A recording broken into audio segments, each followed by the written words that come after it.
ॐ भूर्भुवः स्वः तत्सवितुर्वरेण्यं भर्गो देवस्य धीमहि धियो यो नः प्रचोदयात्। आइए उपासना जीवन की अनिवार्य आवश्यकता इस साहित्य से गुरुदेव के एक पैराग्राफ का वाचन करते हैं। उपासना जीवन की अनिवार्य आवश्यकता। हम ईश्वर से विमुख न हों। जिंदगी को ठीक तरह से जीने के लिए एक ऐसे साथी की आवश्यकता रहती है जो पूरे रास्ते हमारे साथ रहे, प्यार करे, सलाह दे और सहायता की शक्ति तथा भावना दोनों से ही संपन्न हो। ऐसा साथी मिल जाने पर जिंदगी की लंबी मंजिल बड़ी हंसी खुशी और सुविधा के साथ पूरी हो जाती है। अकेले चलने में यह लंबा रास्ता भारी हो जाता है और कठिन प्रतीत होता है। ऐसा सबसे उपयुक्त साथी जो निरंतर मित्र, सखा, सेवक, गुरु, सहायक की तरह हर घड़ी प्रस्तुत रहे और बदले में कुछ प्रत्युपकार न मांगे।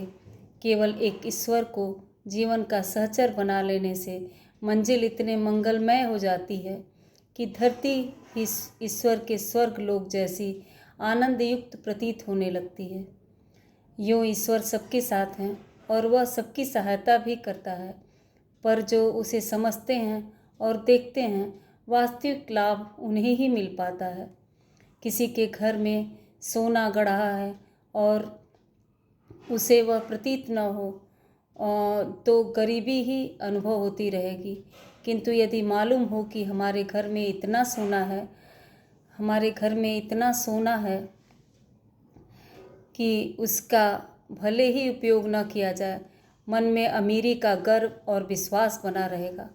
ईश्वर को भूले रहने पर हमें अकेलापन प्रतीत होता है, पर हम जब उसे अपने रोम रोम में समाया हुआ अजस्र प्रेम और सहयोग बरसाता हुआ अनुभव करते हैं तो साहस हजारों गुना अधिक हो जाता है। आशा और विश्वास से हृदय हर घड़ी भरा रहता है। जिसने ईश्वर को भुला रखा है अपने बलबूते पर ही सब कुछ करता है और सोचता है कि उसे जिंदगी बहुत भारी प्रतीत होती है। इतना वजन उठाकर चलने में उसके पैर लड़खड़ाने लगते हैं। कठिनाइयाँ और आपत्तियाँ सामने आने पर भय और आशंका से कलेजा धक धक करने लगता है। अपने साधनों में कमी दिखने पर भविष्य अंधकारमय प्रतीत होने लगता है, पर जिसे ईश्वर पर विश्वास है वह सदा यही अनुभव करेगा कि कोई बड़ी शक्ति मेरे साथ है। जहाँ अपना बल थकेगा वहाँ उसका बल मिलेगा। जहाँ अपने साधन कम पड़ रहे होंगे वहाँ उसके साधन उपलब्ध होंगे। इस संसार में क्षण क्षण पर प्राणघातक संकट और आपत्तियों के पर्वत मौजूद हैं। जो उनसे अब तक अपनी रक्षा करता आ रहा है वह आगे क्यों न करेगा। अब तक के जीवन पर यदि हम ध्यान दें तो ढेरों प्रसंग आ जाएंगे जब चारों ओर अंधेरा छाया हुआ था और यह प्रतीत होता था कि नाव अब डूबी तब डूबी, पर स्थिति बदली, विपत्ति की घटाएं हटी और सुरक्षा के साधन बन गए। लोग इसे आकस्मिक अवसर कहकर ईश्वर के प्रति अपनी आस्था को भुलाते रहते हैं। वास्तविकता यह है कि समय समय पर हमें दैवी सहायता मिलती है और अपने स्वल्प साधन रहते हुए भी कोई बड़ी शक्ति सहायता करने के लिए आ पहुंचती है। कृतज्ञता को हमने अपने स्वभाव में यदि सम्मिलित नहीं किया है तो अपने निज के जीवन में ही अगणित अवसर दैवी सहायता के खोज सकते हैं और यह विश्वास कर सकते हैं कि उसकी अहेतुकी कृपा निरंतर हमारे ऊपर बरसती रहे। अब तक जिसने समय समय पर इतनी सहायता की है, जन्म लेने से पहले ही हर घड़ी गरम, मीठे और ताज़े दूध से निरंतर भरे रहने वाले 2 डिब्बे जिसने तैयार करके रख दिए, माता के रूप में धोबिन, डॉक्टर, भंगन, नर्स, आया तथा मनमाना खर्च और दुलार करने वाली एक 24 घंटे की बिना वेतन के सेविका जिसने नियुक्त कर रखी है, प्रत्येक अवसर पर जिसकी सहायता मिलती रही, वह आगे भी मिलेगी और अपना भविष्य उज्जवल बनेगा ही। यह विश्वास करने वाला व्यक्ति कभी निराश नहीं हो सकता, उसकी हिम्मत कभी टूट नहीं सकती। आस्तिकता के आधार पर हमारी हिम्मत बढ़ती है और साहसी सूरवीरों जैसा कलेजा बना ही रहता है। डरता वह है जिसे ईश्वर का डर नहीं होता। जो ईश्वर से डरता है उसके आदेशों का उल्लंघन नहीं करता। उसे इस संसार में किसी से भी डरना नहीं पड़ता। संसार की हर वस्तु से डरने और सशंकित रहने का एक ही कारण है, ईश्वर से न डरना, उसकी अवज्ञा करना। जो ऐसा नहीं करते उसे अपना मित्र, सहायक और मार्गदर्शक मानते हैं, उन्हें सबसे पहले उपहार निर्भयता का प्राप्त होता है। उन्हें फिर किसी से भी डरना नहीं पड़ता। आपत्तियां उसे खिलवाड़ दिखती हैं। वस्तुतः इस पूर्ण उपवन संसार में डरने का कहीं कोई कारण नहीं है। कागज का डरावना चेहरा पहनकर छोटे बच्चों को डराने का विनोद किया जाता है, वैसा ही विनोद कठिनाइयां दिखाकर हमारे साथ किया जाता रहता है।